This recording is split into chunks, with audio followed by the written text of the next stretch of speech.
오늘 말씀은 예수님께서 갈릴리 지역을 떠나 남쪽 유대 지역으로 가시면서 마지막으로 제자들을 각 동네에 보내어 사명을 감당하게 하신 말씀입니다.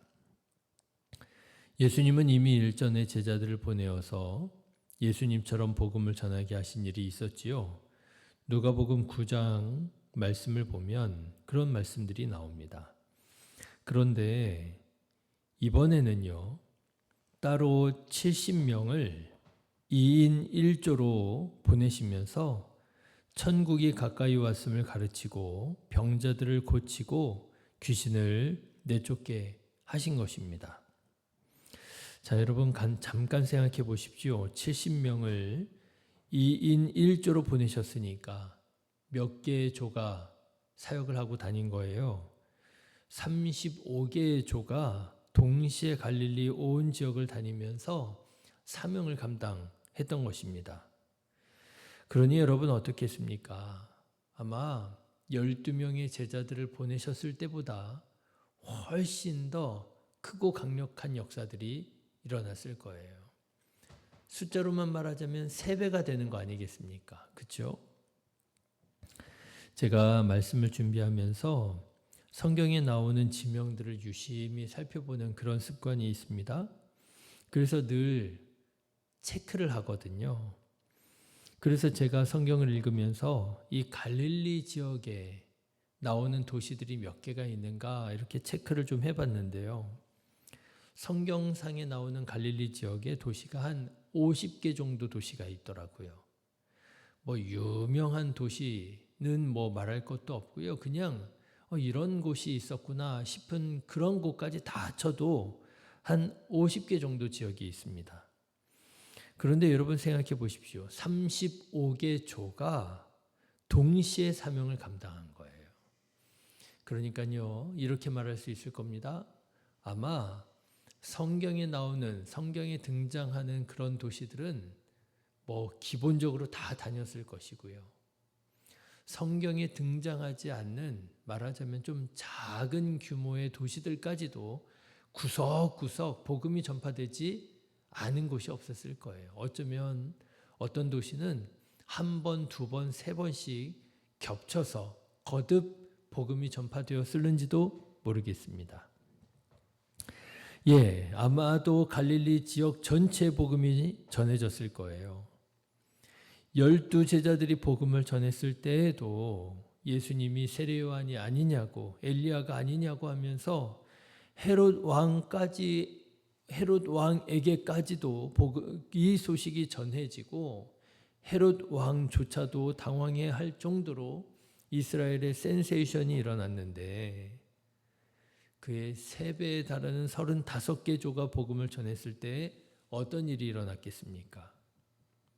어마어마한 놀라운 강력한 역사들이 일어났던 거예요. 오늘 말씀 17절에 보면 한마디로 이렇게 나옵니다. 70인이 기뻐하며 돌아와 이르되 뭐라고요? 주여 주의 이름이면 귀신들도 우리에게 항복하더이다. 귀신이 쫓겨나가는 그런 놀라운 역사가 일어났다라고 하는 거예요. 그렇지 않았을까요? 아마도 정말이지 하나님의 나라가 금방이라도 임할 것처럼 분위기가 달랐을 거예요. 이게 이제 뭔가 일이 이루어지려나 보다. 예수님이 말씀하신 그 하나님의 나라가 이제 당장 오늘이라도 내일이라도 임하지 않겠나. 아마 분위기가 많이 달라졌을 것입니다. 그리고 오늘 말씀을 보면 예수님께서도 이런 분위기를 무척 기뻐하셨던 것 같습니다. 18절 말씀 보시면 예수께서 이르시되 사탄이 하늘로부터 번개같이 떨어지는 것을 내가 보았노라 그러셨어요. 우리가 성경을 통해서 사탄을 보통 어떤 존재라고 이해하고 있습니까? 공중권세 잡은 자다 이렇게 얘기하잖아요.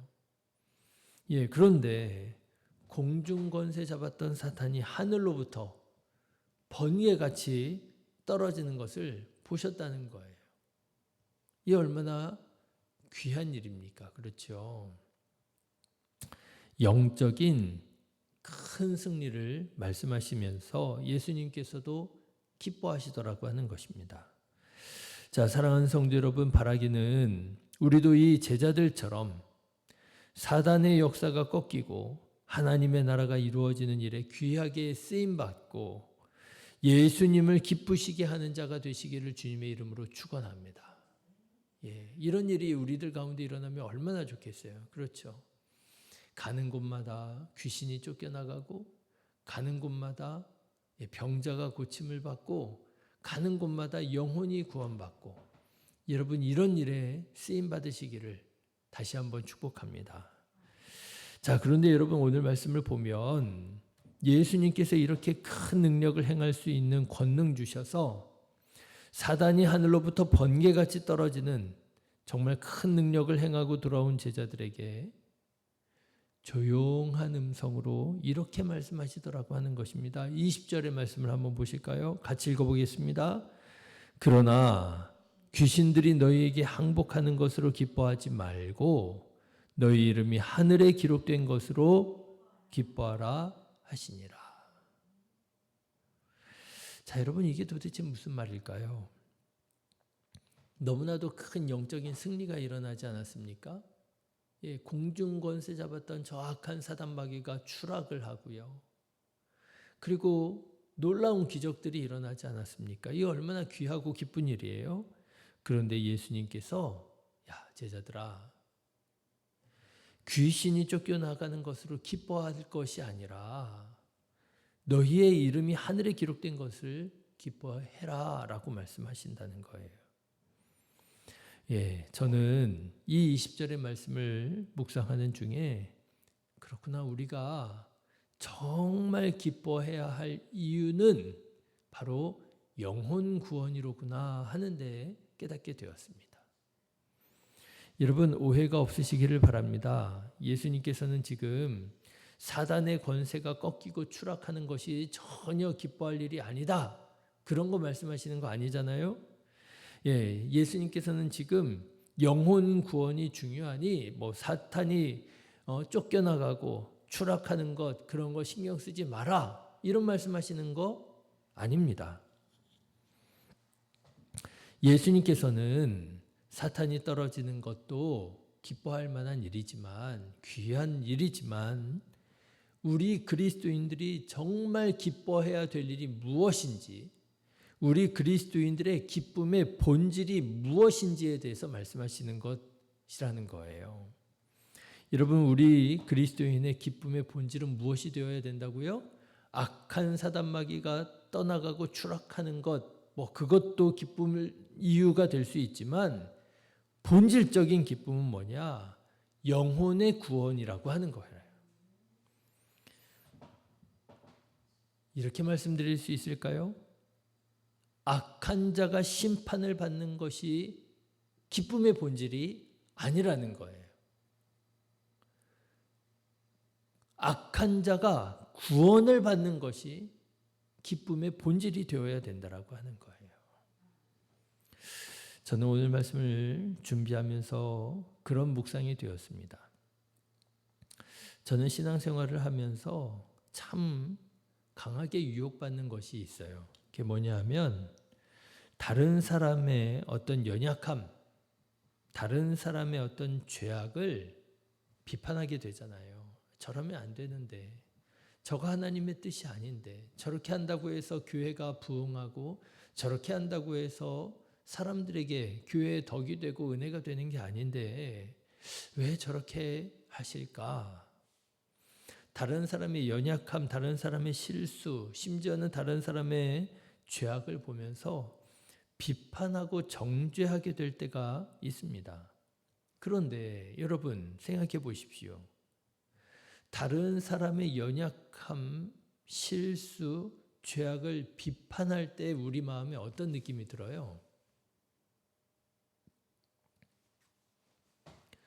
여러분 다른 사람의 연약함과 실수를 비판할 때 우리 마음에 내가 마치 의인인 것 같은 그런 마음, 그런 유혹이 들지 않습니까?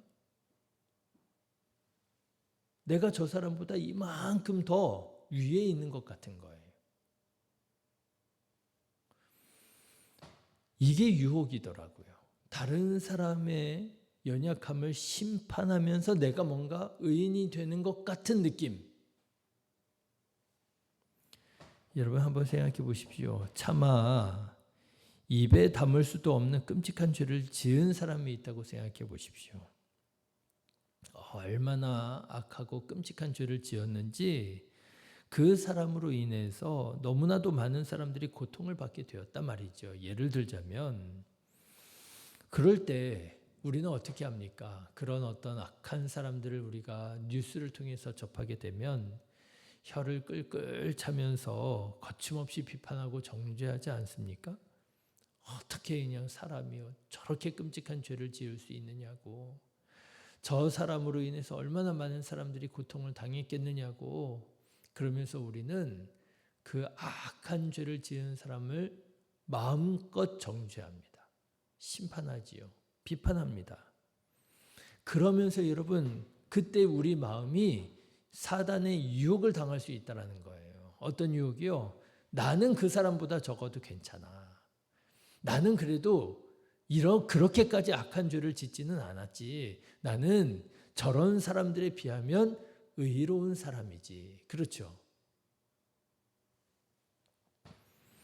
우리는 죄를 지은 사람을 거침없이 비판하면서 결국 우리가 원하는 것은 무엇이냐면 내가 의로운 사람인 것 같은 그 느낌을, 그 기분을 즐기더라라고 하는 것입니다. 기뻐하더라라고 하는 것입니다.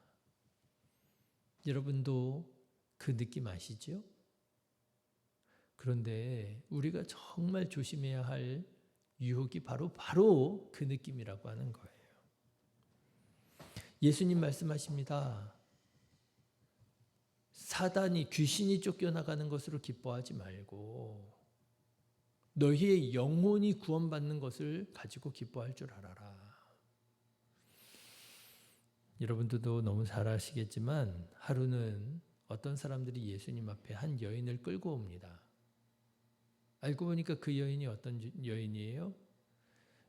빼도 박도 할 수 없는, 가늠하다가 현장에서 붙잡힌 여인입니다. 그래 그 사람을 끌고 와가지고 하는 말이, 모세의 율법으로는 이 여인을 돌로 쳐 죽이라고 하는데 당신은 뭐라고 가르치겠습니까?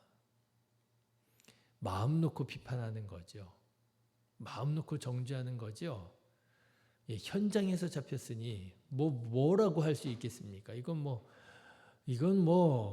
더군다나 간음 아닙니까? 야, 이렇게 나쁜 여자가 어디에 있어요?